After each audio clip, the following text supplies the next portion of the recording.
ప్రస్తావన లేదు. ఇకపోతే చేనేత కార్మికులు ఈ ప్రభుత్వం వచ్చిన తర్వాత ఎవరైనా ఆత్మహత్యలు చేసుకుంటున్నారంటే ప్రతిరోజు పత్రిక చూస్తే చేనేత కార్మికుల ఆత్మహత్యలు ఉన్నాయి. వారికి ఒక ఊరట కలిగించే ప్రయత్నము, వారికి ఉన్న పథకాలు కొనసాగించే ప్రయత్నము, వారికి బడ్జెట్లో కేటాయింపులు గుండు సున్నా చేనేత కార్మికులకు మోసం చేసిండ్రు.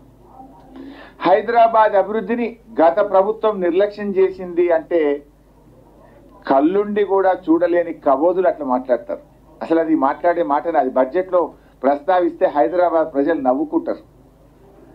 ఇవాళ చంద్రబాబు నాయుడు గారు ఆ మధ్య మన ముఖ్యమంత్రి అయిన తర్వాత కూడా హైదరాబాద్కి వస్తే ఏమన్నారు, నేను అభివృద్ధి చేశాను, మొన్నటిదాకా పనిచేసిన ప్రభుత్వం నాకంటే బాగా చేసింది అని ఈ రాష్ట్రానికి ఉమ్మడి రాష్ట్రానికి ముఖ్యమంత్రిగా ఉన్న చంద్రబాబు నాయుడు గారు కూడా కేసీఆర్ గారి అభివృద్ధిని ఆయన కొనియాడాడు.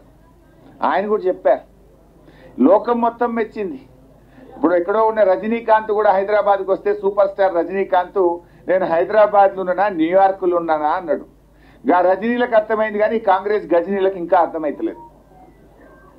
ఎంతో మంది హైదరాబాద్ను మెచ్చుకున్నారు. వాస్తవాలు చెప్తే ఆ బడ్జెట్ ఒక అందం ఉంటుంది, ఒక బాధ్యత ఉంటుంది. కానీ హైదరాబాద్ అభివృద్ధి జరగలేదని మాట్లాడడం ఇట్స్ ఎ జోక్.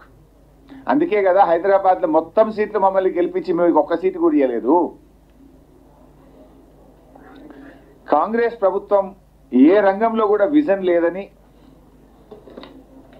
ఈ బడ్జెట్లో మాకు అర్థమవుతా ఉంది. గత ప్రభుత్వాన్ని నిందించడమే తప్ప ఎన్నికల్లో ఇచ్చిన హామీలపైన దాటవేత వైఖరిని ప్రదర్శించారు. కేసీఆర్ ప్రభుత్వం యొక్క ఘనతలను తమ ఘనతలుగా చెప్పుకునే ప్రయత్నం చేసి అభివృద్ధే జరగలేదు ఈ 10 ఏళ్లలో అని మాట్లాడినారు. అంటే వాళ్ళకే కాంట్రడిక్షన్. వాళ్ళు ఇచ్చిన ఎకనామిక్ సర్వే బుక్లో కానీ వాళ్ళు ఇచ్చిన ఈరోజు బడ్జెట్లో కానీ ఏముంది, ఈ దేశంలో తలసరి ఆదాయంలో తెలంగాణ ఆ గోవా సిక్కిం తప్పితే దేశంలో నంబర్ 1 స్థానంలో తెలంగాణ ఉంది. మేము అధికారం చేపట్టిన నాడు తెలంగాణ 13వ స్థానంలో ఉండే. 13 తలసరి ఆదాయంలో దేశంలో 13వ స్థానంలో ఉన్న తెలంగాణను ఇవాళ 2 చిన్న రాష్ట్రాలు మినహాయించి నంబర్ 1 స్థానంలో మేము తెచ్చినామంటే మేము అభివృద్ధి చేసినట్ట చేయనట్ట, మేము పని చేసినట్ట పని చేయనట్ట. దాన్ని కేంద్ర ప్రభుత్వం మెచ్చుకున్నది. మీ బడ్జెట్ స్పీచ్లో కూడా చెప్పారు. కానీ అదేదో గత 10 ఏళ్లలో జరిగిన అభివృద్ధి కూడా తమ ఘనతగా చెప్పుకునే ప్రయత్నం చేశారు. ఇకపోతే